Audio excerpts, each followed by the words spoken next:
So when you fund the trust, uh, who is in charge of making the investments, or I mean, is this like a self-directed IRA, or does there need to be an intermediary Mhm. that's handling this, or Yeah, let's talk about how and where the funds are invested and how it's determined.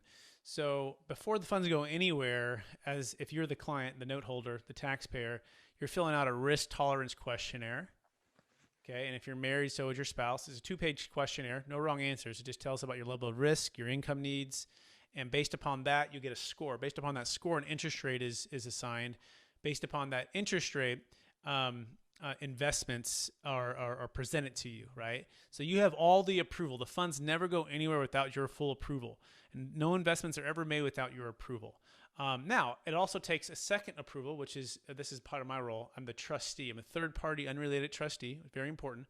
Not related to the taxpayer, right? And by having that separation, it takes dual approval for any investments and dual approval for any of the funds to move, and that keeps the protection and the integrity of the tax deferral.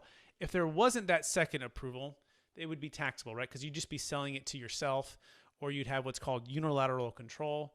And when you have unilateral control, it's just taxable. So it's a business entity that is set up to do just business with you, and so it's we're all working as a team.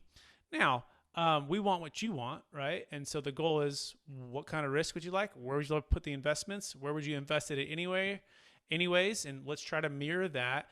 But it's all based upon the risk tolerance, and it's all mathematical.